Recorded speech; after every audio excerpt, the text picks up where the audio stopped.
네, 안녕하세요. 김정입니다. 오늘은 출근하는 차 안에서 영상을 찍게 되었습니다. 오늘은 제 차와 특히 그 제 차의 연비에 대해서 한번 얘기를 할까 합니다. 제 차는 니로 하이브리드인데요. 2017년도 1월 달에 차를 샀습니다.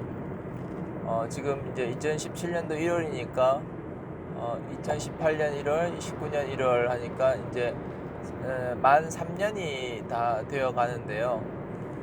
지금 주행한 킬로미터 수는 13만 9천 정도 되고 있습니다. 굉장히 많이 타는 셈이죠.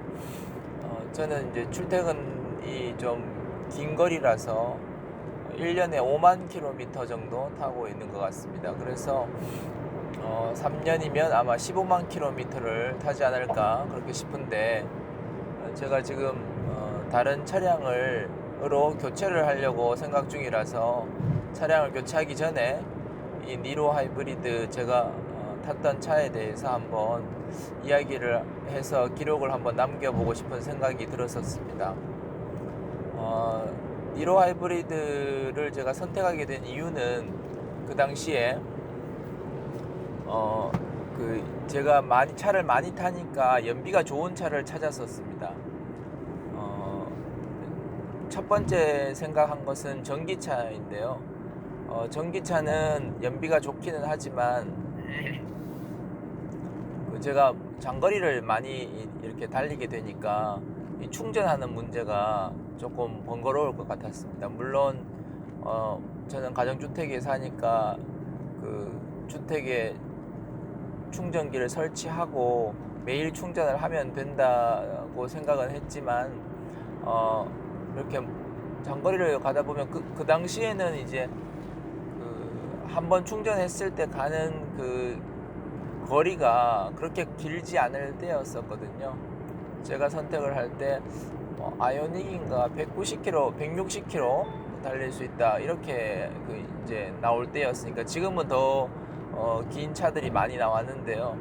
그 당시에는 만약에 제가 대전에를 갔다 온다고 하면 휴게소에서 들러서 꼭 충전을 해야 되는 상황이었고, 그래서 저는 그렇게 시간을 보내는 것이 여의치 않았기 때문에 전기차는 조금 어렵겠다고 생각을 해서 찾아보게 된 것이 하이브리드 차입니다. 그래서 이제 하이브리드 차 중에서 저는 저에게 맞는 이 니로 하이브리드를 골랐는데요. 결론적으로는 지금 굉장히 만족스럽게 잘 탔습니다. 잘 타고 있습니다. 하이브리드 차를 고르게 되는 가장 큰 이유는 아마 대부분의 경우에는 아마 연비 때문에 이 차를 타게 되는 것 같은데요. 오늘은 그래서 연비에 대해서만 한번 연비에 대해서 주로 말씀을 드리겠습니다. 이 차의 공인 연비는 19.5km입니다. 1리터를 휘발유를 넣으면 19.5km를 달릴 수 있다 이런 말인데요.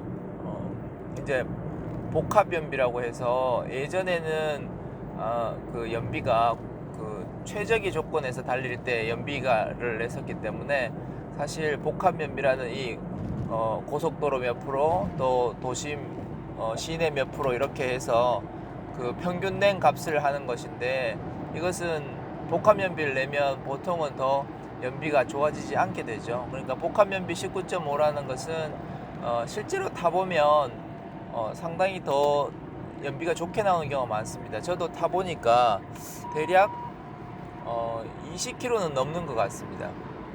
제가 그 2년 이상 타면서 늘 차를 탈 때마다 그 기름을 넣을 때마다 이제 그 차계부를 적거든요. 그래서 몇 리터 넣었고 얼마 넣었다 이런 걸 적는데, 그렇게 해서 1년 정도 지나서 이렇게 결산을 해보면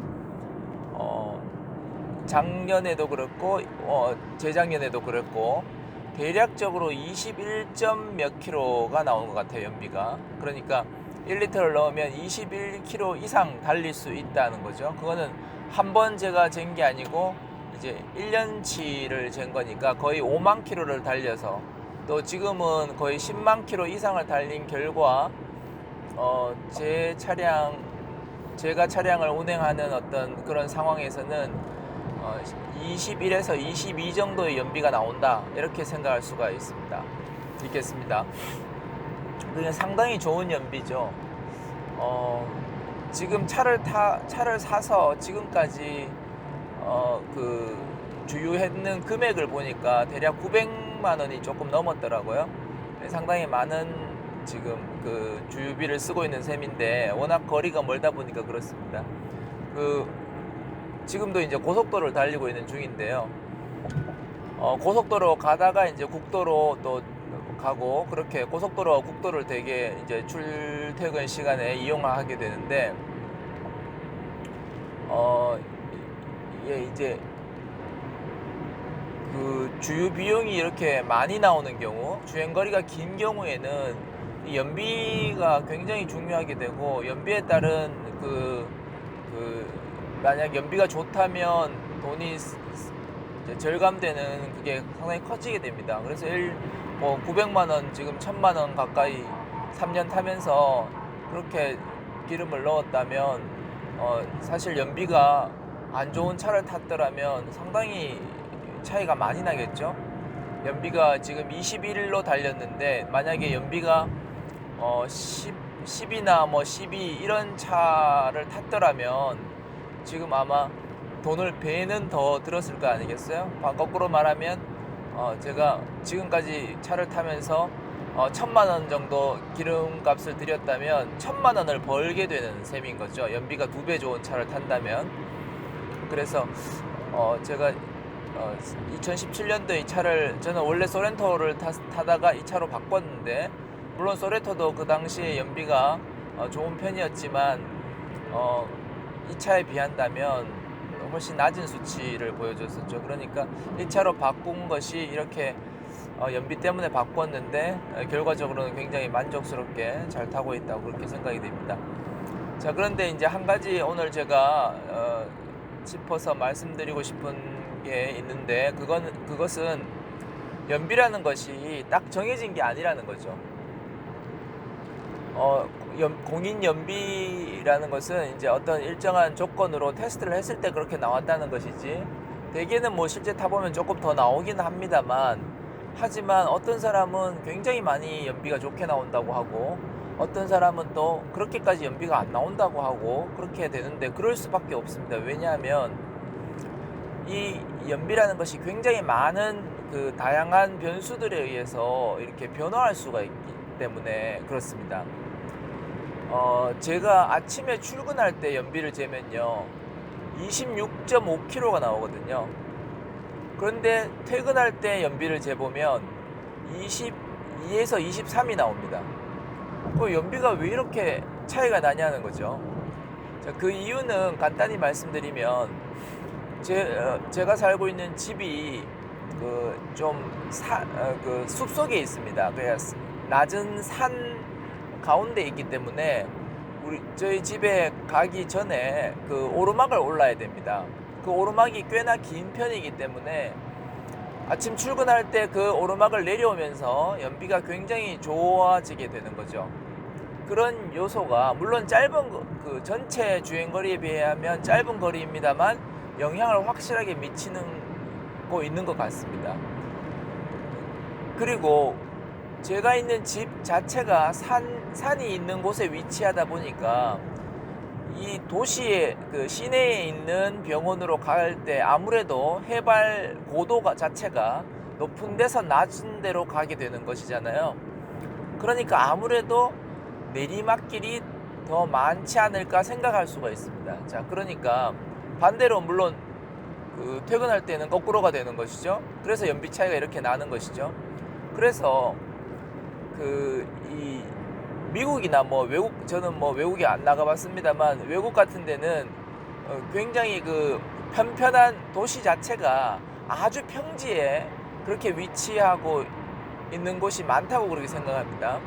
물론 우리나라도 도시는 평지에 위치하고 있지만 워낙 산이 많은 곳이다 보니까 시내 곳곳에 사실은 나지막한 산이 있는 경우도 많지 않습니까?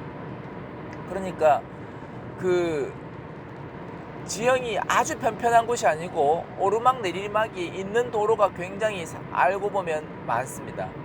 그래서 그렇게 오르막을 오를 때와 내리막을 내려갈 때는 연비가 현격하게 굉장히 많이 차이가 나기 때문에 그 자기가 주로 타고 있는 그 도로의 도로 상태가 어떤지, 자기 집이 어디에 위치하고 또는 자주 어디로 차를 몰고 가는지에 따라서 이게 많이 달라질 수가 있는 거죠.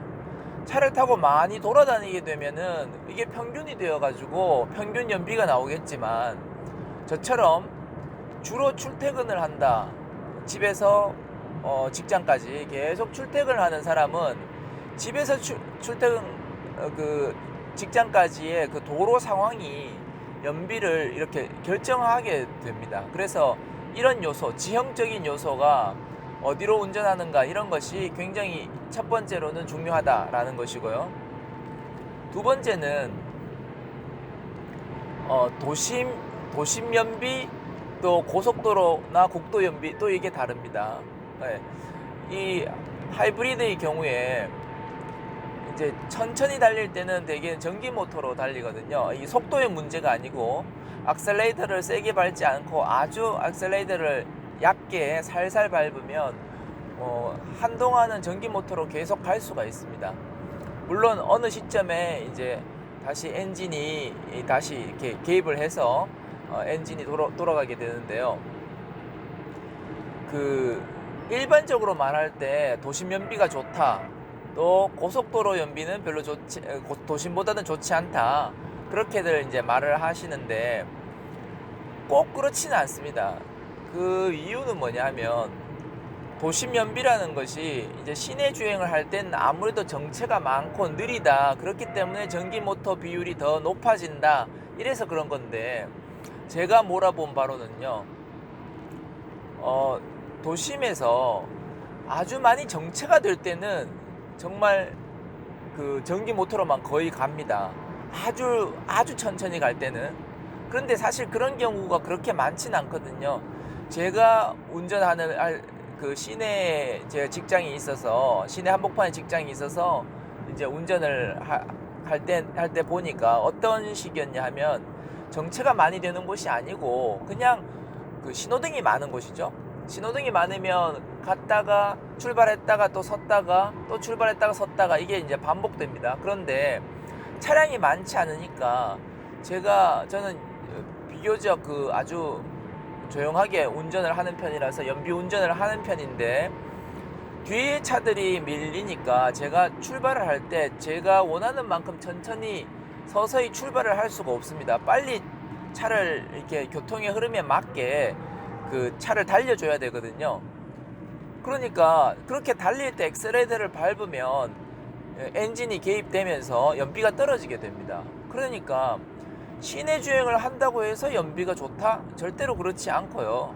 오히려 제가 시내 주행할 때는 연비가 글쎄요, 출근 시간에 23, 24 정도 나온 것 같습니다. 그거보다 안 나올 때도 있었고요.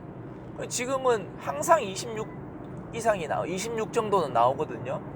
그러니까 당연히 저는 지금은 고속도로, 국도 연비가 시내 연비보다 더 좋게 나오는 상황이 된 거죠.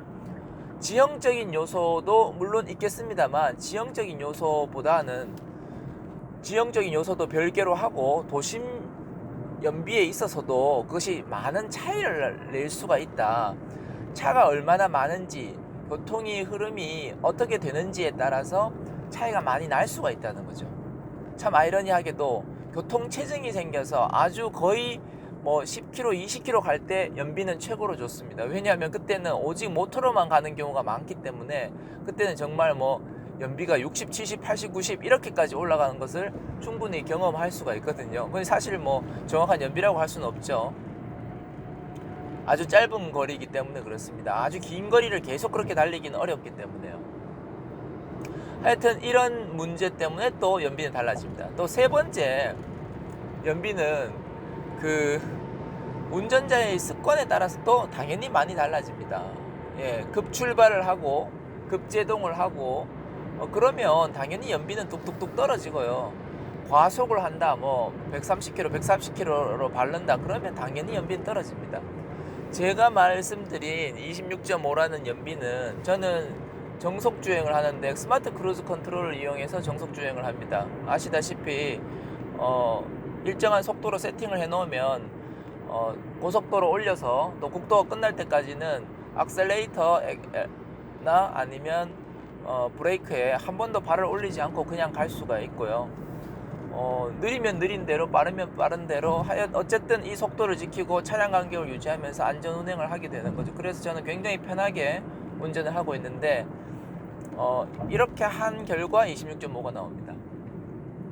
자, 그런데 또 한 가지 말씀드릴 것은, 그러면 스마트 크루즈 컨트롤을 통해서 정속 주행을 하면 가장 연비가 좋은가? 꼭 그렇지도 않습니다. 사실은 이걸 끄고 제가 연비 운전을 하면 조금 더 좋게 나오게 할 수가 있습니다. 그 이유는 무엇인가 하면요, 제가 이 스마트 크루즈 컨트롤을 해보니까 저는 이제 100km 고속도로에서는 110km 정도 크루즈 컨트롤을 속도를 세팅해 놓고 달리는데요. 지금도 이제 스마트 크루즈 컨트롤을 해서 달리고 있는데요. 만약에 앞에 차가 굉장히 저속 차가 있어서 차가 70km, 80km, 지금 뭐 앞에 트럭들이 있어고 교통이 조금 차량이 많아진 상태라서 70km, 80km 정도 속도가 되는데요. 70km, 80km 속도가 되는 상황에서 갑자기 제가 차선을 변경해서 앞에 차량이 없어지게 되면 이 차는 110km의 속도로 재빨리 그 속도를 올리게 됩니다. 그때 가속을 하게 되죠. 이 가속이 엑셀레이터를 깊게 밟는 것이기 때문에 엔진 그 연비가 떨어지게 됩니다. 이때 만약에 제가 운전을 한다면 그렇게 빨리 가속을 하지 않거든요.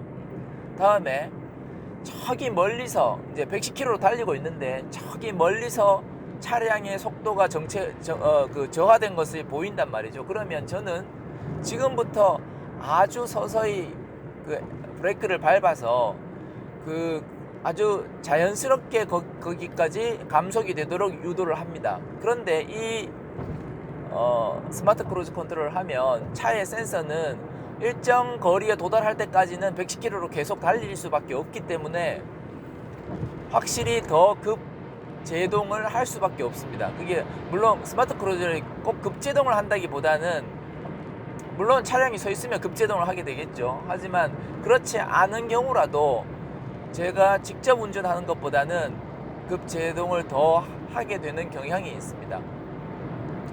그래서 제동거리나 출발할 때 이 가속도를 생각해 볼 때는 아무래도 더 멀리 바라볼 수 있는, 제 눈이 더 멀리 바라볼 수 있으니까, 이 센서보다 훨씬 더 멀리 바라볼 수 있으니까 훨씬 더 연비 운전을 더 할 수 있게 되는 거죠. 그러니까 스마트 크루즈 컨트롤을 하는 이유는 연비 때문에 꼭 그런 것이 아니고 이건 안전을 위해서 하는 것이고요. 물론 운전의 편의성도 굉장히 증대되지만 안전 때문에 하는 것이고, 저는 강력하게 이 스마트 크루즈 컨트롤을 꼭 써야 된다고 생각합니다. 왜냐하면 과속하지 않게 되고 차간거리 꼭 유지하고, 그 다음에 혹시나 모를 사고에 대해서도 이것을 대비해주는 이런 효과가 있기 때문에 스마트 크루즈 컨트롤은 모든 차에 의무화되어야 된다고 저는 생각하는 사람 중에 하나인데, 연비에 있어서는 연비가 이것 때문에 이거를 하면 최고 좋게 나온다, 이런 건 아니라는 것이죠. 어쨌든 니로 하이브리드 차는, 물론 하이브리드 차들이 다 연비가 좋고 요즘 나오는 차들은 정말 연비가 많이 계속 개선되고 있는 것 같습니다만, 지금 제가 타고 있는 이 2017년형 니로 하이브리드는 구형이긴 한데요. 지금은 이제 신형이 나왔죠. 그 연비는 굉장히 좋은 편이고 만족스럽게 잘 달리고 있습니다. 그리고 한 가지 더 말씀드릴 것은, 여름 겨울 차이는 글쎄 제가 타보기로는 크게는 없는 것 같습니다. 저는 그러니까 히터를 너무 많이 트는 걸 좋아하지 않기 때문에 그렇기도 하고, 에어컨은 주로 트는 편인데 히터는 잘 안 트는 편인데, 그래서 그런지 모르겠습니다만 여름 겨울 차이는 크게는 없는 것 같습니다. 오늘은 여기까지만 이야기하도록 하겠습니다. 네, 오늘 연비에 대해서 특히 이제 제가 타고 있는 차 니로 하이브리드 좋은 우수한 연비에 대해서 좀 말씀을 드렸습니다. 감사합니다. 좋은 하루 되세요.